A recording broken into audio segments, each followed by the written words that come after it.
पण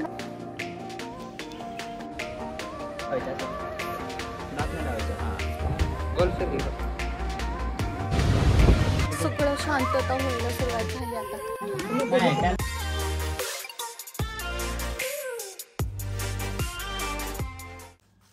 सोमवारी रात्री बॅग पॅक करून आम्हाला झोपायला साधारण 1 ते 2 वाजले होते आणि परत आम्ही पहाटे 5 वाजता उठून आवरून बरोबर 6 वाजता निघालो होतो. चाकणला कधी पण आलं तरी नुसती ट्रॅफिक असणार. किती वाजले सकाळचे? 6:30. चाकणच्या ट्रॅफिकमधून निघाल्यावर आम्ही सगळ्यात पहिलं गाडीमध्ये CNG भरला. आता थंबनेल बघून तर तुम्हाला समजलंच असेल की आम्ही चाललो होतो दिवेआगरला. आमचा आजचा प्लॅन असा होता की चांदणी चौकातून पिरंगुट मार्गे तामिनी घाट क्रॉस करून खाली माणगावमध्ये उतरायचं आणि त्यानंतर तिथून राईट टर्न घेऊन दिवेआगरला जायचं. तर दिवेआगरमध्ये आम्ही already 1 week ago resort book करून ठेवलं होतं. तर तिथे पोचून थोडं रेस्ट वगैरे करून सुरुवातीला रूपनारायण मंदिराचं दर्शन घेऊन थोडं समुद्रकिनारी फिरायचं आणि रूमवर परत यायचं. तर आणि दुसऱ्या दिवशी सुवर्ण गणेश मंदिराचं दर्शन घेऊन हरिहरेश्वरचं दर्शन आणि नंतर श्रीवर्धनमध्ये बुधवारचा मुक्काम करणं हे आमचं असं बेसिक प्लॅनिंग ठरलं होतं. तर अशा तऱ्हेने आम्ही चांदणी चौकातून पिरंगुटच्या दिशेने निघालो. नंतर पिरंगुट, पौड, मुळशी आणि तामिनी घाट क्रॉस करून आम्ही एका ठिकाणी थंडगार असं कोकम सरबत घेण्यासाठी थांबलो. तर हे होतं आम्ही थांबलेलो ठिकाण.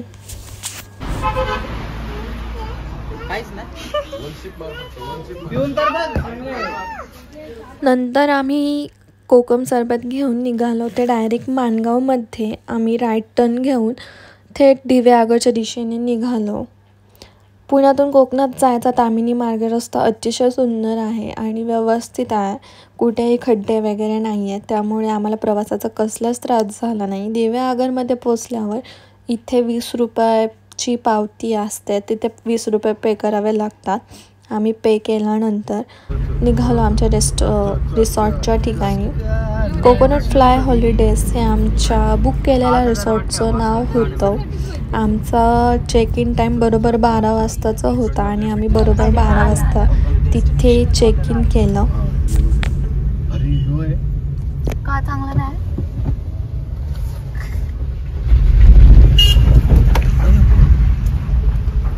गाडी जायला कितीच आहे ना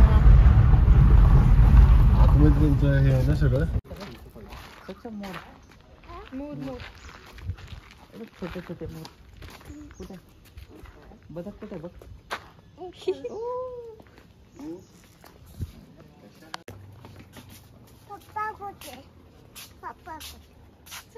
पपुडी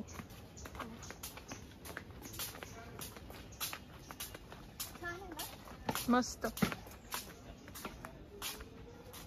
चल चल.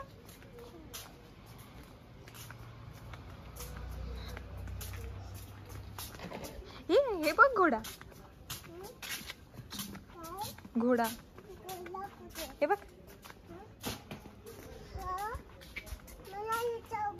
त्याला नको दाखवण्याचं.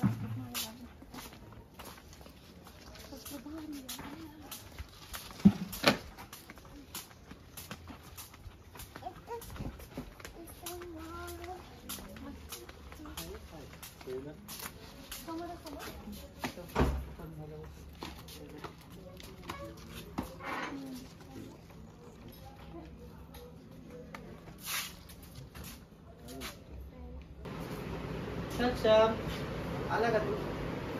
हा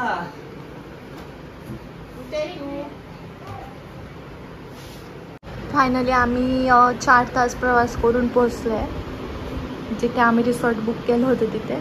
आणि इथे क्लिनिंग खूप मस्त आहे, म्हणजे धूळ हा प्रकारच नाही. एकदम व्यवस्थित मेंटेन केलं आहे हे रिसॉर्ट.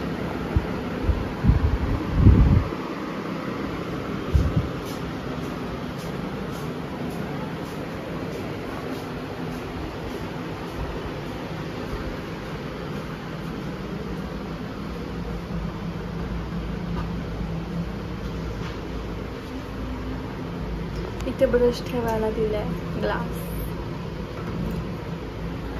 इथे मस्त लाईट वगैरे दिली आहे. इथे नॅपकिन आहे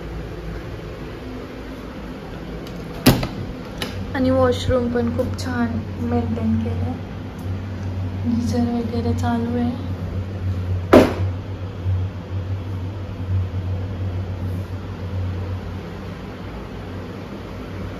आणि इकडे टॉयलेट ते पण वेल मेंटेन केले.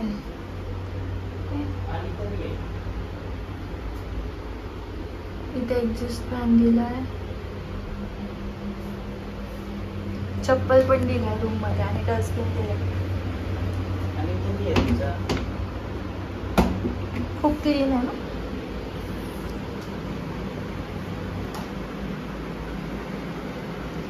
आणि कर्टन्स वगैरे एकदम साफ आहेत.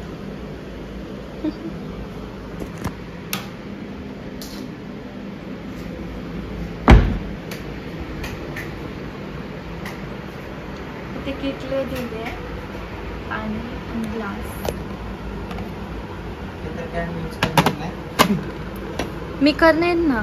मी असं वाजावून दे का इथे कॉफी आहे. इथे सगळं TV पण आहे मस्त. इकडे विंडो पण करायचं.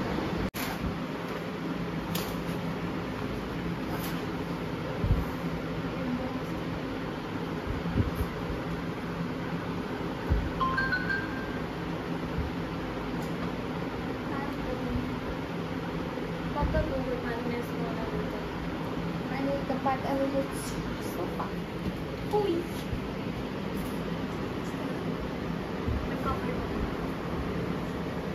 सोफा वेगळा मांडला. कपबोर्ड मध्ये छान आहे. एक ड्रॉवर दिला आणि नाही इथे ड्रॉवर आहे आणि इथे दिलं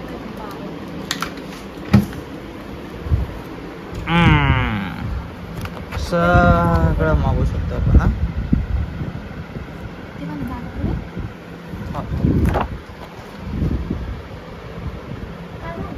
हे बघ वेलकम ड्रिंक.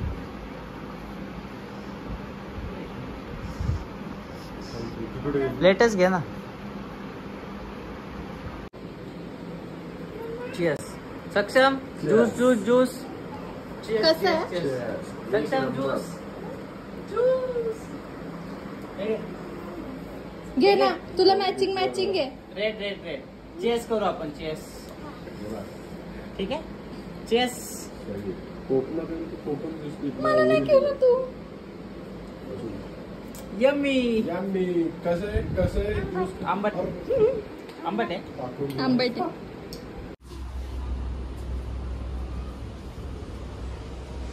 आणि प्रत्येक गॅलरीला कपडे सुकवण्यासाठी हे स्टँड दिलंय. आणि इथून आहे आपली मेन एंट्री.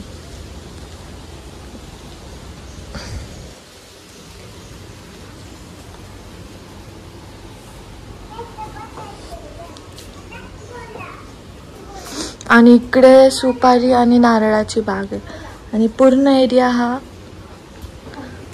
झाडांनी सराउंडेड आहे. हे आहे आपले रूम.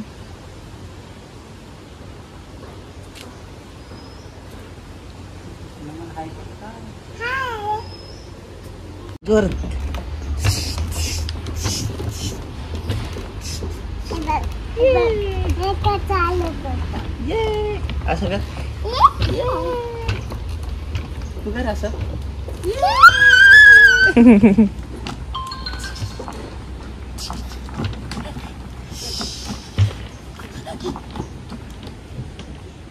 इथे विहीर आहे.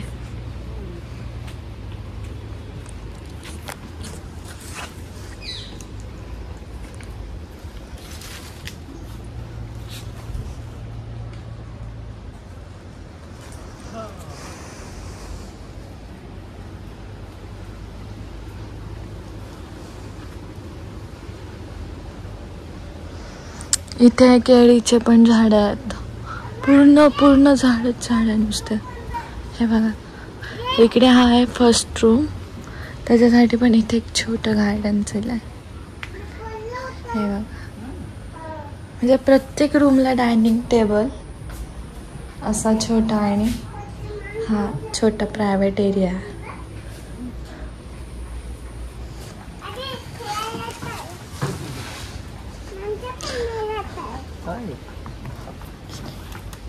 आणि इथे झोका पण आहे.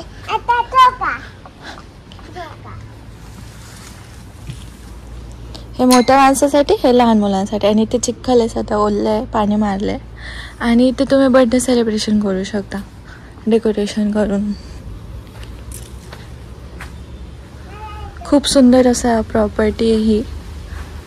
लहान मुलांसाठी पण मस्त आहे आणि एकदम शांत वातावरण इथे मस्त. आम्ही बरोबर 12 वाजता चेकिंग केल्यानंतर थोडा वेळ रेस्ट केला, कारण रात्री पण झोप झाली नव्हती आणि सकाळी पण लवकर उठलेलो. त्यामुळे आम्ही थोडा वेळ रेस्ट केला. आणि त्यांचा लंच टाईम हा 3पर्यंतच होता. 3ला त्यांचं किचन बंद होत होतं. सो ते बोलले की काय ऑर्डर द्यायची असेल तर 3च्या आतच द्या. तर मग आम्ही असं विचार केला की आता खाऊन झोपण्यापेक्षा थोडा वेळ रेस्ट करू आणि मग रेस्ट झाल्यानंतर जेवणाची ऑर्डर देता येईल. तर मग आम्ही थोडा रेस्ट केला, नंतर उठलो, मग ऑर्डर दिली आणि सक्षम आणि मी असं मस्त इकडे तिकडे खेळत बसलो. त्याच्यानंतर आमचा लंच आला आणि एकदम गरमागरम आणि खूप टेस्टी होता. आम्ही पनीर चिली सांगितली होती, एकदम मस्त होती. टेस्ट पण खूप छान होती. मला वाटलं नव्हतं की कोकणात पनीर चिली एवढी छान मिळेल. आणि त्याच्यानंतर आम्ही घेतलं होतं पनीर गार्लिक आणि मी हे फर्स्ट टाईम खात होते, त्यामुळे मला हे कळत नव्हते असं काही आहे. त्यांनी एकदम मोठे मोठे लसूण आणि पनीरचे भजी काढून दिले होते. त्याच्यानंतर आम्ही मसाला पापड घेतला होता, दाल खिचडी घेतली होती सक्षमसाठी आणि एकदम मस्त टेस्ट होती. चला तर आम्ही आता चाललो आहे दिव्यागडच्या बीचवरती. चलायचं? लाईट बंद करायचं ना. बाय. इकडं इकडं इकडे जायचं, तिकडे नाही रस्ता. अरे यार, ते सगळं बघत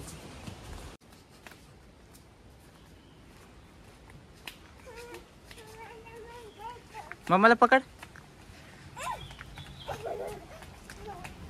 तर आम्ही ठरल्याप्रमाणे फ्रेश वगैरे होऊन खाऊन पिऊन निघालो रूपनारायण मंदिराकडे. त्याच्यानंतर आम्ही जाणार होतो समुद्राकडे. आणि आमच्या लोकेशनपासून रूपनारायण मंदिर आणि समुद्र हे अगदी 2 ते 5 मिनिटाच्या अंतरावरती होतं.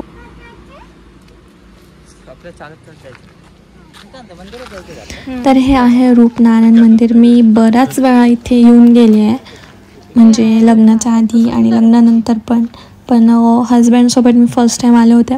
आणि मी इथे मंदिराच्या बाहेर थांबले होते, कारण इथे वेस्टर्न कपडे चालत नाहीत. तर पुढे जाता जाता आम्हाला मध्ये गोळ्यावाला दिसला आणि आम्ही गोळ्यावाल्याला थांबून गोळा घेतला आणि प्राईज विचारलीच नाही.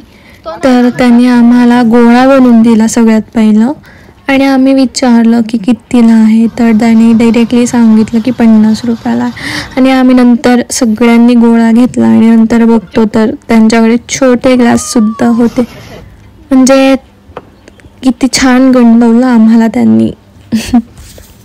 असो ठीक आहे. पण तिथे त्यांनी मलईवाला गोळा पण सांगितला की मलईवाला गोळा पण आहे. आणि मी हे फर्स्ट टाईम ऐकलं होतं आणि मी तोच घेतला मलईवाला गोळा. एकदम मस्त होता, टेस्टी होता. आणि तुम्ही बघू शकता की कोकण म्हटलं की डोळ्यासमोर येतो थांग समुद्र आणि मनमोहक किनारा. पण हा किनारा बघून तर मनमोहक होतच नव्हतं. एवढा कचरा होता ह्या बीचवरती. मी जेव्हा आले होती फॅमिलीसोबत तेव्हा खूप स्वच्छ होता, तेव्हा काय एवढे टुरिस्ट येत नव्हते. पण आता बघू शकता तुम्ही त्याची काय अवस्था झाली आहे. तिथे ॲटलिस्ट डस्टबिन तरी ठेवायला पाहिजे.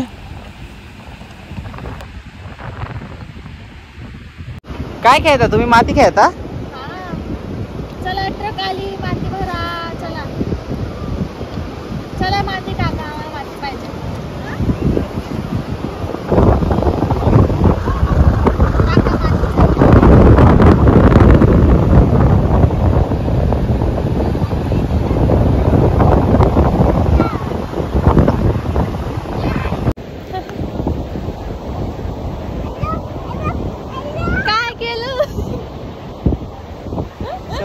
पाणी लागले की सजला म्हणून झालं माझा होतं असं.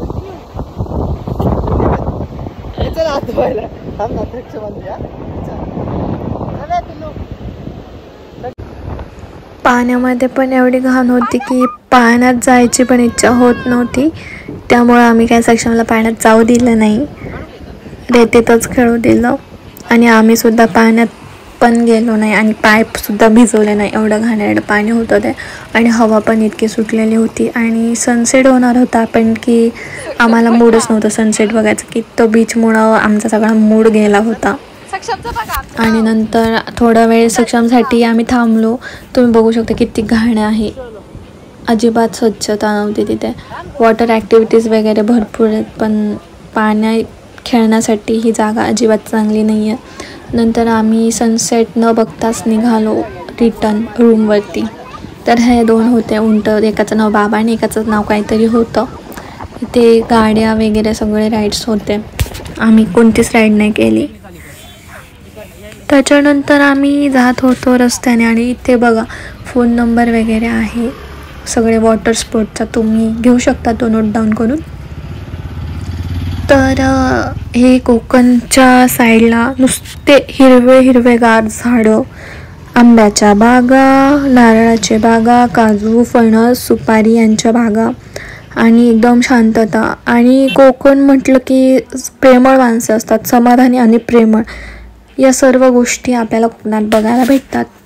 इथे स्टेसाठी आपल्याला काय खूप ऑप्शन्स मिळतात, अगदी 800 रुपयापासून ते 10-15 हजारापर्यंत आपल्याला इथे रूम मिळतात. तुमच्यावर आहे तुम्हाला कशी पाहिजे. आणि जागोजागी खानावळ वगैरे अवेलेबल आहेत, त्यामुळे इथे आल्यावर जेवणाचं आणि राहायचं काहीच टेन्शन नाही आहे. तुम्ही ऑलरेडी बुक करूनसुद्धा येऊ शकता, नाहीतर डायरेक्टली ऑन दी स्पॉटसुद्धा बुक करू शकता. आम्ही वीकडेजमध्ये आलो होतो त्यामुळे आम्हाला रूम चार्ज जास्त बसला नाही. विकेंडला रूम चार्ज जास्त असतात आणि आमच्या आहोंना काय विकेंडला सुट्टी नसते, त्यामुळे आम्हाला कुठेही जायचं असलं तरी वीकडेलाच जावं लागतं. तर हे कोकणामधले घरं एकदम मस्त असतात, कौलारू, आणि प्रत्येक घराला सुपारी आणि नारळाची बाग असते आणि प्रत्येक घराच्या मागं विहीर ही असतेच. हेरिटेज होम आहे.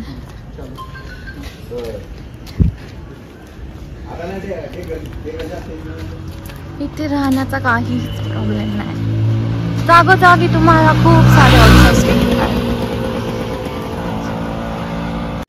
माझं मुंडकं तरी घे.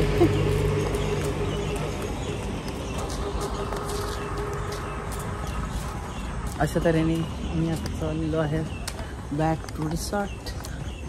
कोकणामध्ये ना सगळं शांतता व्हायला सुरुवात झाली आता, एकदम शांत शांत शांत. नाही बघा बाळ दमला माझं, कोणीच नाही रस्त्याला, फक्त आम्ही तिघं.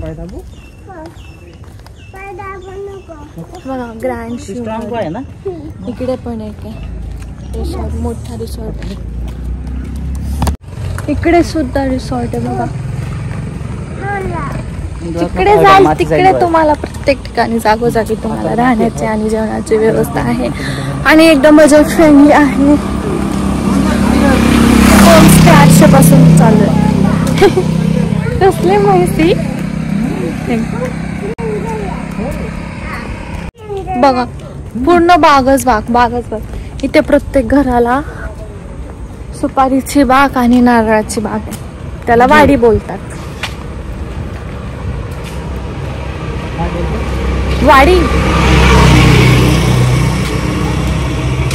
चला तर आता आपला आलाय रिसॉर्ट, अगदी बीच पासून 5 मिनिटाच्या अंतरावरती. हे बघा, हे पण एकदम फ्रेंडली आहे. मी ते टाकलाय मस्त खुर्च्या आणि टेबल. इथे रेस्टॉरंट आहे आणि गाडी लावायला भरपूर जागा. इथे आरामात 10 गाड्या बसू शकतात. एंट्री केल्यावर तुम्ही इथे फोटो काढू शकता.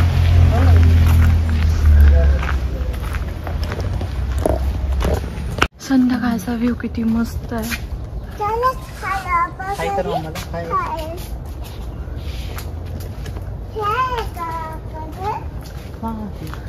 इकडे एक वॉशरूम एक्स्ट्रा वाला. हे बघा व्ह्यू.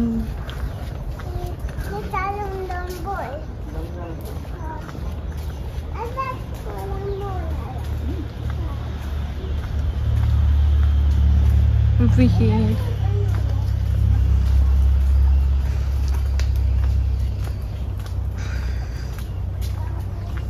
आम्ही साधारण 6-6:30च्या दरम्यान रूमवर आलो. त्याच्यानंतर फ्रेश वगैरे झालो आणि लगेचच जेवणाची ऑर्डर देऊन टाकली. सक्षमसाठी दाल खिचडी मागवलेली विदाऊट एनी स्पायसेस आणि माझ्यासाठी पनीरची भाजी, चपाती मागवलेली, रोटी नव्हती आणि पनीर चिली घेतलेली परत आणि नॉनव्हेज लवर्सनी फिश थाळी घेतली होती. जेवण एकदम टेस्टी होतं. गाईस आता रात्र झाले आणि तुम्ही बघू शकता की रात्रीचा व्ह्यू किती छान दिसतो इथे.